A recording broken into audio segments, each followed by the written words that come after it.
Hello, Aries. Welcome to your 2021 reading.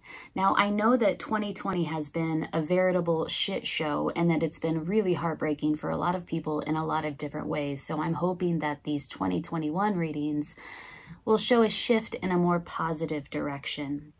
However, 2021 does add up to the number of 5, which is the number of conflict and change. So I'm guessing that we are in store for more of that. But let's look at your reading. Let's look at what's in store for you in 2021. So right off the bat, I see you in January in your own energy, standing in your own power. This is a card of success and achievement, right? So in January, you might be having some sort of success and achievement. Something has you feeling as if you have really caught the wave and rode it to shore. This is, not just an individual achievement, individual success, but shared by the collective. So possibly your community is sharing in the success, you're sharing in the success with your community or with your family in some way, but it's absolutely fiery, passionate energy. It's your energy, Aries, and you are really reaping some reward in January. Yeah, you got this victory wreath right here on this rod that you're carrying, or the wand that you're carrying.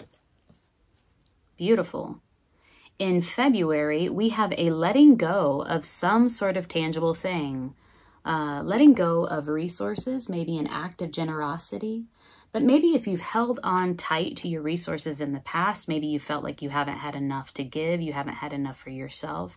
There's a loosening of that mentality. There's a letting go of some sort of tangible resource, whether it be your energy, a sharing of your energy in a new way, where previously you held on to that energy, you're now beginning to let it go, or it's a resource that you're letting go of, that you're sharing. This is in February. In March, we have some sort of sneaky, deceptive, manipulative behavior, maybe in the realm of communication, some sort of communication that's not clear. It's actually a deception of some sort. Now, this person in this card is looking right back at the Lovers, which is the card that came up for you in April. So some sort of decision, some sort of unification. There's some sort of deception that precedes this coming together, or this decision that you're making in April, having to do with matters of the heart.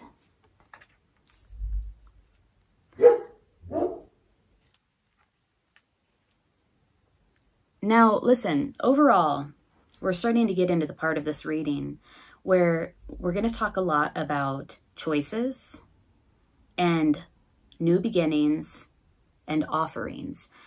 Those 3 words characterize the rest of the year for you. It's really quite profound. So we have this sort of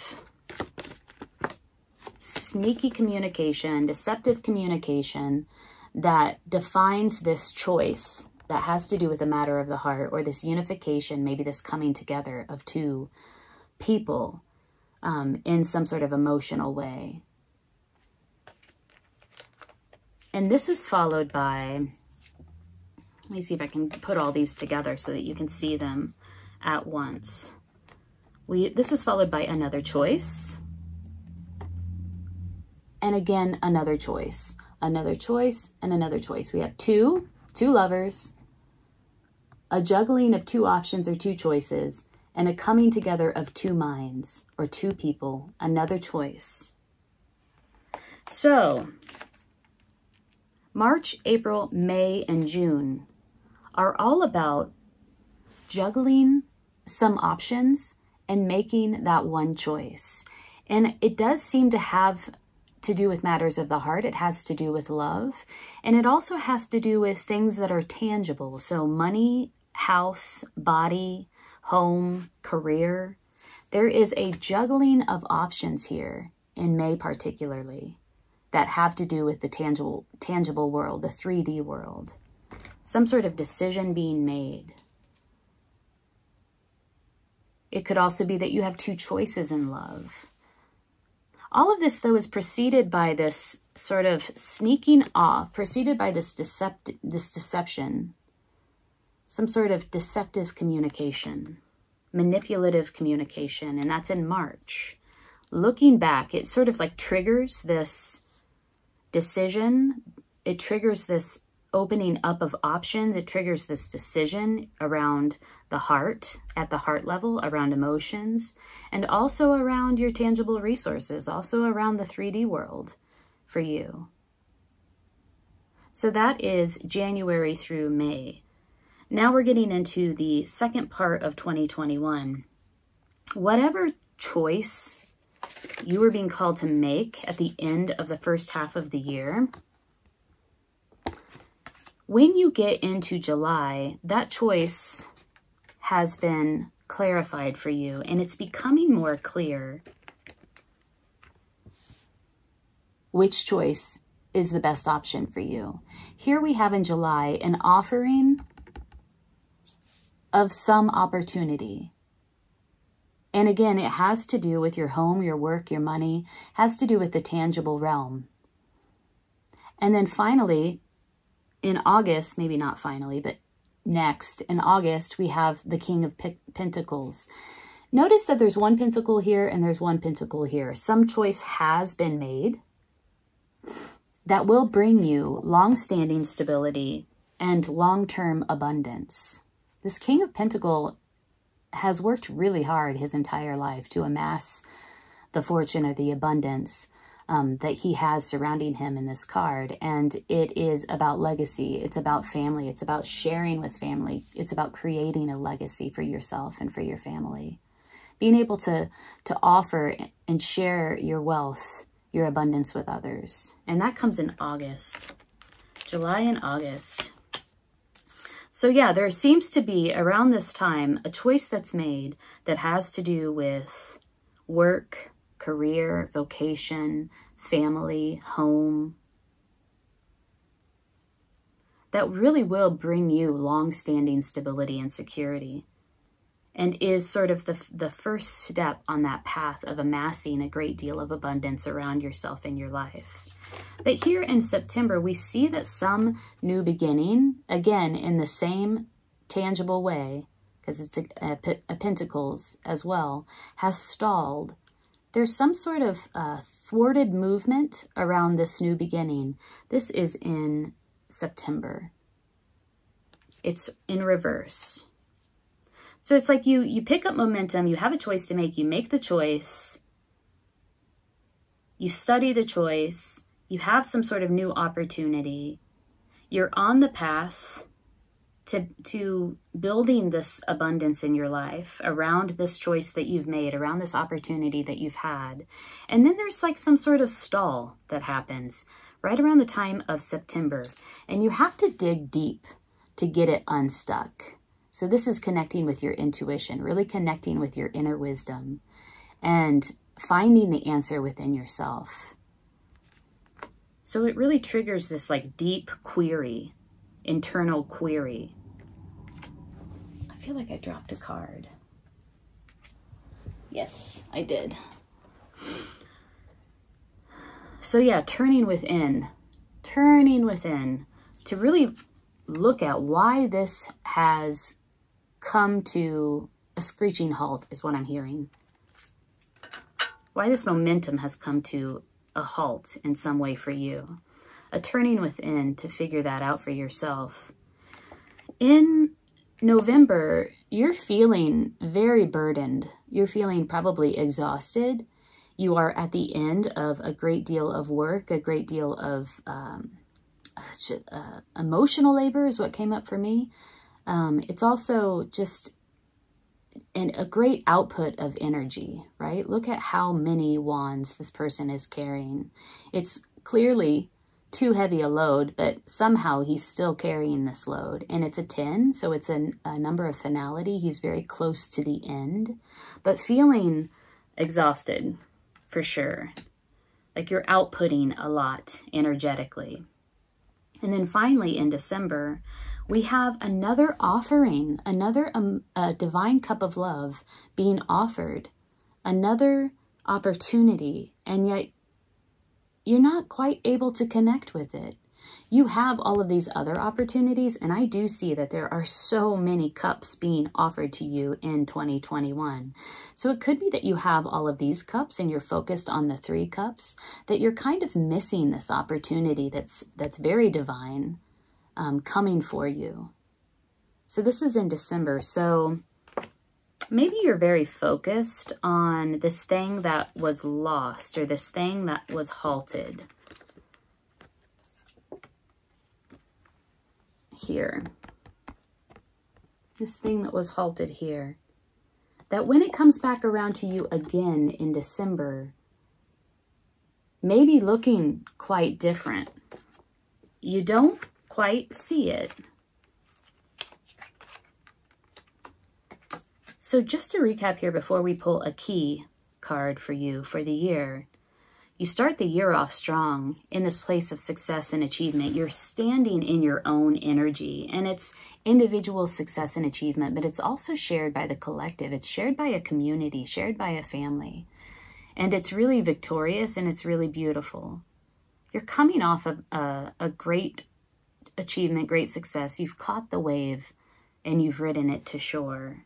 There's some sort of loosening of an old belief system, a loosening of your resources, your energy, sharing of your energy and resources, followed by some sort of deceptive communication, some sort of act of deception that triggers this whole like series of gifts, choices, options, opportunities on the heart level, but also in the physical realm as well. These changes, like a series of changes for you in your world that have to do with the heart and have to do with your resources, career, home, vocation, family, your physical world. So many cups of love being offered to you, so many opportunities coming your way, and really trying to navigate how to make that right decision, which choice to choose, which option to choose. Finally making that choice, and then it comes to a screeching halt. Like it stops here, somewhere around August and September. It's like this opportunity kind of gets twisted in some way, and you have to dig deep. You have to go inside to figure out something, a deep internal query for you. Towards the end of the year, you're really feeling like, I have spent so much energy. I am very tired. However, you are close to the end as well, because this is a 10. It's very final. It's an ending and a new beginning. In December, this thing that maybe came to a halt back in August, September is now being offered to you again. It might look different and you might not see it. So you might miss this opportunity. It is a divine offering of love in some way. So be conscious of that around the time of December. It might come back around. It might look a little bit different. It's still for you and it is still divine. It's a divine offering. All right, so let's pull a key card for you for 2021. This card is one that will help us really understand what it is, like your key lesson, the key thing you're learning in 2021. What we got here was dog, and this is about loyalty. It's also about unconditional love. So let's read about dog. See how this all ties back. Oh, I opened right up to it. Okay.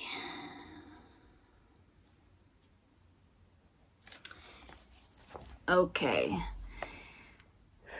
In examining dog medicine, you might find that you have fond personal memories of owning and loving dog as a pet. The message that dogs are trying to give you is that you must delve deeply into your sense of service to others. Canines are genuinely service-oriented animals and are devoted to their owners with a sense of loyalty that supersedes how they are treated. So yeah, this in February, this loosening of energy or resources in some way, this act of generosity, the sharing of your energy or resources, this loosening of some sort of poverty mentality seems to be linked to this key lesson. This is an opening up and a sharing with others. If dog has been yelled at or paddled, it still returns love to the person who was the source of its bad treatment. This does not come from stupidity, but rather from a deep and compassionate understanding of human shortcomings. It is as if a tolerant spirit dwells in the heart of every canine and asks only to be of service. You can also see dogs that have had the loyalty beaten out of them. They cower and cry at the slightest look of disapproval. But this is not their normal nature. Some varieties of dogs have even been trained against their natures to be brutal and vicious. Out of a sense of service, these breeds have adopted the attack-oriented desires of their owners. They carry an altered genetic memory of what service means if they are to be approved of by their masters. Dog medicine asks you to look at how readily your sense of loyalty is countermanded by your need for approval. If you've pulled the dog card, there are several questions you need to consider, depending on the situation about which you are asking. So these are the questions. Number 1, have I recently forgotten that I owe my allegiance to my personal truth in life? Number 2, is it possible that gossip or the opinions of others have jaded my loyalty to a certain friend or group? Number 3, have I denied or ignored someone who's trying to be my loyal friend? And number 4, have I been loyal and true to my goals? Now, this is your lesson for 2021. Loyalty to yourself and service to others.